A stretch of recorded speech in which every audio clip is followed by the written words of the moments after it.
The newly minted Doctor of Philosophy has been paying it forward for the work his family and friends invested to help him get where he is.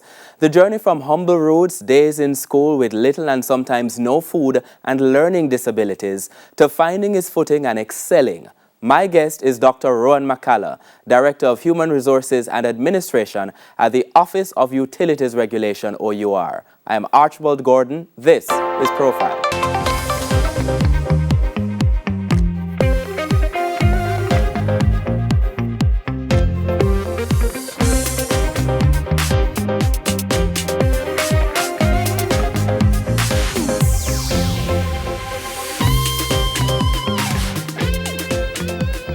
Dr. Rohan McCalla, welcome to Profile. Thank you. And congratulations as well, your elevation to Doctor of Philosophy in Educational Psychology. Very, very recent. How does it feel to get to this place, considering where, and as we'll discuss, you started off? It's a wonderful feeling. It's a wonderful moment. I'm from humble beginnings, and so, it's a wonderful feeling. Why educational psychology? It's really because of how I grew up, for example. So I grew up, as a poor child, but also at one point I had epilepsy and it retarded my growth. And at one point I thought so that was a major thing, but at one point I thought I wasn't bright. And I thought I would never have gone to university. So, all of that thinking through the process of learning and how children learn, that is what actually sparked me to educational psychology. And currently you work at the Office of Utilities Regulation. Correct. One of the jobs. Yes. With a particular interest in, getting the best out of people. So the connection there between how you grew up and the HR role, that's what you see. Yeah. Well, it is a given, again, because of my humble beginnings. And I really have now come to reflect on people and the value of actually giving back to people and caring for people. So that's one of the reasons why I've actually decided to go into human resource management. Let's talk a little bit about that upbringing that you talk about in St. Catherine. What was it like? So I'm born in Old Harbour, Bowers Drive to be exact. I am from a family of 5 boys, my mother and my stepfather. It was one that, looking back, it was one that was filled with a lot of struggles. I, at times, never had much. My parents didn't have much. And so it meant a lot of sacrifices, a lot of, but determination, though, because my mother, for example, instilled in us that we needed to get education. And so it was a humble beginning, but one that, looking back on the journey, it is one that I would say, it has taught me a lot of lessons. So she was doing absolutely anything to make ends meet? And nothing. Anything and just not anything. Because partly you're the first child. Yes. Having you at a young age and then having to make something out of nothing, as you say, and doing all sorts of different kinds of jobs in the process. What are some of the different things that she was doing? Boy, Archie. So my mother, she was a barmaid at one point. I remember my mother going to the tobacco field to work. I remember my mother babysitting children. I remember her, going to wash people's laundry, for example. I remember her cleaning offices. So those were the types of jobs that my mother did. But thank goodness to her, because all of that helped me to be where I am today. And she had a sense of determination, as you said earlier, continuing to instill in you this sense that education was important, no matter what. No matter what. Rain or shine. Yeah. You have to go to school. So rain or shine, it didn't matter how hard the rain was falling. It probably could even be a storm. My mother would say, well, you have to go to school. So, that was one of the things. And I think it was probably because of how she started out. She had me as a young girl. And so I think for her, it was the determination to see me excel and, do what probably she could not have done. And so, she would be the person who would always send us to school. So even if we never had much to go to school in terms of food to eat, but for her, education was the thing. Talk a little bit about what the circumstances you're growing up were like, though. What was the community like? What was housing like? So I never had electricity, running water.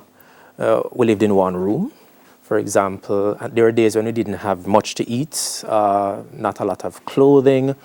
But, you know, all in all, I gave thanks, because that's one of the things my mother always said, you know, give thanks for what we have, because there is life, there is hope. So growing up, it was never easy.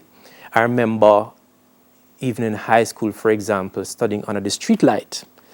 And so I had to swallow my pride a lot of times, because people would be passing. It's the main thoroughfare, but I never had light, you know, in my house. But I was determined to do my schoolwork, and so night upon night, I'd actually go to the street light with my stock of books and do what I had to do.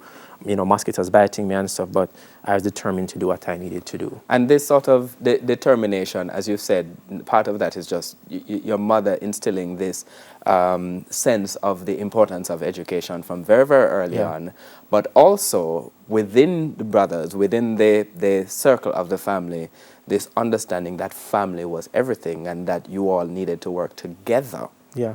Yeah. So my mother was very instrumental in that as well. And again, it's probably because of the fact that we never had much. So she would always have us understand that, one, we had to be unified. So we couldn't fight. You know, as boys, we played and we kind of fight. But were you actually fighting, though? Well, as a quiet child, but I remember once I had a disagreement with one of my brothers, and it actually ended up that you know, as there's a bust him head kind of thing. But the truth about it is that I couldn't tell my mother. So my brother and I planned up, and we made a story up in terms of what we'd tell our mother, because it wasn't for her for us to fight any at all. So, you know, that I do remember. But we always stuck together as a unit, because that was also something that our mother, you know, our mother would actually say to us.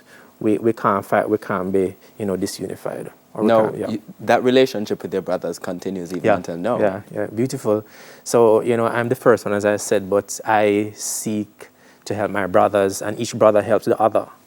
So that has always been the thing. And even now, we help each other. So one succeeds, the other helps the other to actually succeed as well and to rise.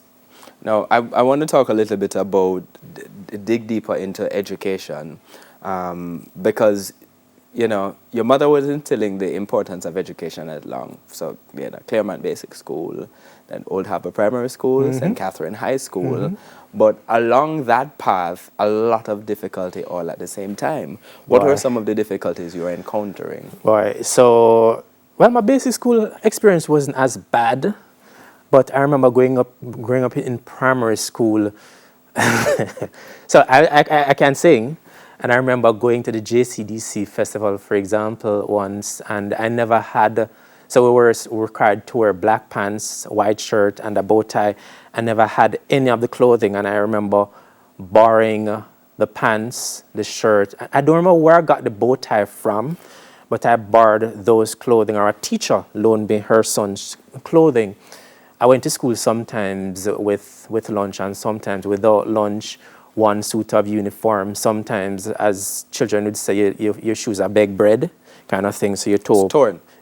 Yeah, it's tearing, you know, tearing out. But one of the things that my mother would also say, for example, in rain falling, don't take off your shoes. So you couldn't take off your shoes. So you see other children taking off them shoes and playing.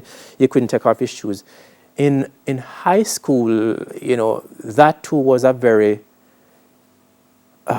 challenging experience. And I remember in high school, at one point, having no money to buy stuff, for example. I would always go to school because my mother would always instill that we go to school. No matter what? No matter what. But there are many days when I went to school without lunch money, to the point where I actually got ulcer stomach. And that really, really hurt. That really hurt. I want to talk a little bit more about those sort of experiences in high school and that transition to, you know, the career and what's happened since, but we have to take a break on Profile, so stick around. My guest is Dr. Rohan McCalla. He's Director of Human Resources and Administration at the Office of Utilities Regulation, the OUR. We are back after these messages.